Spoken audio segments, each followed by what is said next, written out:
에베소서 2장 11절로 13절까지의 말씀입니다. 우리는 하나님의 독생자의 그 사랑을 아낌없이 받는 그러한 은혜를 힘입은 자들입니다. 하나님께서 우리를 구원해 주신 구원은 불완전한 구원이 아닙니다. 완전한 구원이죠. 그렇기 때문에 우리는 때로는 왜 하나님 나를 이렇게 두시나 이런 의심이 들어오는 때가 있습니다.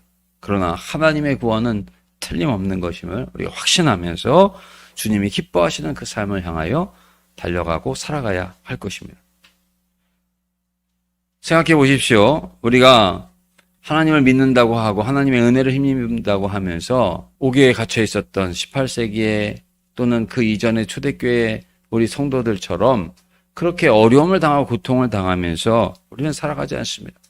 우리는 카타콤을 상상하기도 하고 나도 십자가를 져야지 이런 생각을 하긴 하지만은 그러나 오늘 우리의 삶은 어떻습니까? 은혜가 우리에게 충만합니다. 또 우리의 삶 속에 우리가 생각한 것보다 더 부어주시는 새로운 은혜가 날마다 우리의 삶 속에 함께한다는 사실을 우리가 기억을 하고 확인을 하는 그러한 모습이 우리에게 있어야 할 것입니다. 하나님께서는 우리를 진공 상태로 두지 않으십니다. 예수님께서 십자가에 달려 죽으셨지만 부활하셨을 때 제자들은 빈 무덤의 증거밖에 없었습니다. 우리의 삶 속에 우리는 하나님 함께 하시는 증거가 어디 있느냐? 이렇게 우리 스스로가 자문하면서 찾아볼 때 눈에 보이는 건 세상처럼 없을지 모릅니다. 그러나 우리의 삶 속에 빈 무덤과 같이 보이지 않지만 주님 부활하셨으니까 당연히 보이지 않죠. 그런 것처럼 우리의 삶 속에 하나님 함께 하신다는 사실을 잊지 않는, 그리고 오늘 우리가 살아가는 이 소박한 삶, 다른 사람이 볼 때 왜 이렇게 힘들게 보이나 이런 가운데 있는 삶이라 할지라도 주님께서 함께 하여 주시기 때문에 기뻐하며 즐거워하며 우리의 마음 가운데 우리 입술 가운데 찬양이 있다면 그것이 바로 부활의 또 다른 증거라고 하는 사실을 우리가 기억해야 할 것입니다. 오늘 하나님께서 날마다 우리의 마음 가운데 주시는 확신이 우리 모두에게 있게 되시기를 간절히 원합니다. 철로역정에 보면 크리스찬이 소망과 함께 이제 천성을 향하여 걸어가는 그러한 모습을 볼 수가 있습니다. 얼토당토하는 그러한 자들이 나타나서 세상 별별 유혹을 다하면서 두 사람의 신앙의 길을 방해하는 것을 볼 수가 있습니다. 그래서 그들이 자칫하면 얼마든지 넘어갈 수 있는 그런 유혹의 손길들을 마주하게 되어지죠. 그런데 다행스럽게 그들은 끊어지지 않는 삼겹줄처럼 서로에게 교훈을 주기도 하고 서로를 격려하기도 하고 그러면서 세상 유혹하는 자들을 다 물리칩니다. 그리고 천성길을 향하여 걸어가는 것을 볼 수가 있습니다. 그런데 그들이 천성길을 향하여 가는데 마침 조금 쉬워 보이는 길이 크리스찬의 눈에 띄게 됩니다.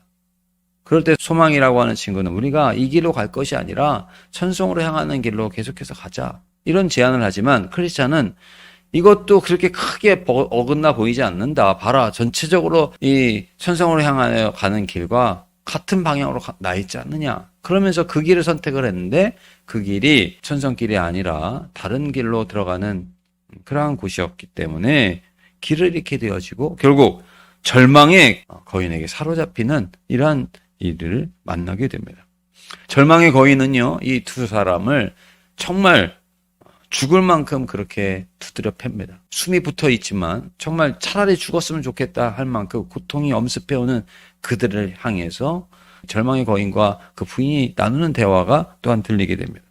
조금이라도 희망을 가지지 못하도록 세포 하나하나까지 뼈까지 다 으깨어버리고 목숨을 끊어 놔라, 이런 이야기를 하는 것을 듣게 됩니다. 크리스찬과 소망은 차라리 모든 희망을 내려놓은 채 죽는 게 더 낫겠다 싶을 만큼 고통스러운 그런 순간을 며칠을 계속해서 고통을 당하는 것을 볼 수가 있습니다. 더군다나 크리스찬이 미안했던 것은 소망이 가자고 하는 그 길로 힘들어도 갔으면 되었을 것을 자기가 볼 때는 크게 어긋나지 않는 것 같은 좀 쉬운 길을 걸어가자고 제안했다가 이런 절망의 거인을 만나게 되었기 때문에 그 일 때문에 소망까지 목숨을 잃는다라고 하는 것은 참 미안한 마음이 있었기 때문에 크리스찬은 죽을 만큼 고통스러웠지만 다시 한번 마음을 되돌리는 가운데 하나님께서 주신 약속의 열쇠를 생각해 내게 됩니다.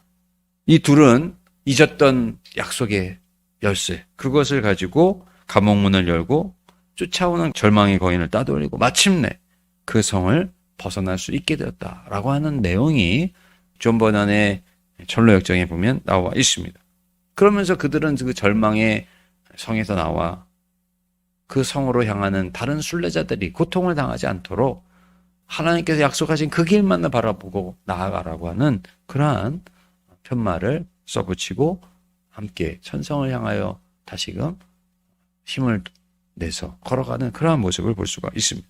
오늘 우리의 삶 속에서도 우리가 더 큰 표적을 요청하는 그런 기도를 드릴 때도 있습니다. 또 더 쉬운 길을 하나님 좀 달라고 이렇게 기도할 때도 있습니다.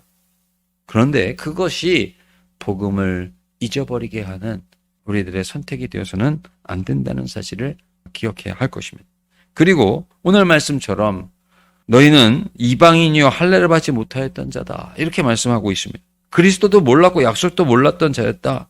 그러나 예수 그리스도께서 우리를 찾아와서 은혜를 베풀어 주시고 전에 멀리 있었던 너희가 그리스도 예수의 피로 말미암아 하나님의 소망을 얻은 자가 되어졌고 약속을 받은 자가 되어졌고 하나님의 자녀가 되어졌다라고 하는 말씀을 오늘 11절로 13절에 하고 있는 것을 볼 수가 있습니다. 옛날에는 우리에게 그러한 약속의 열쇠가 없었습니다. 그러나 여러분 잊지 마십시오. 절망의 순간, 고통의 순간이 있다 할지라도 주님 바라보며 나아감으로 그 어려움을 이겨낼 수 있는 우리 모든 성도님들이 다 되시기를 간절히 원합니다.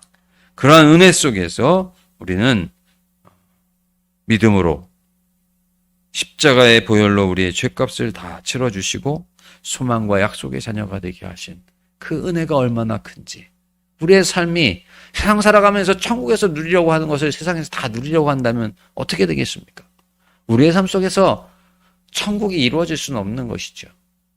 우리가 조금 힘들고 조금 어려운 일이 있고 그냥 소박한 정도밖에는 안 돼 보인다 할지라도 하나님의 약속이 우리 안에 확신으로 다가올 때 우리는 약속의 자녀요, 또 영광된 그날을 향하여 믿음으로 갔던 크리스찬과 소망처럼 우리의 마음 가운데도 그러한 은혜가 넘쳐나서 믿음으로 하나님을 영화롭게 하는 삶이 얼마나 복된 것인지 감사하면서 우리의 인생을 살아가게 될 줄로 믿습니다.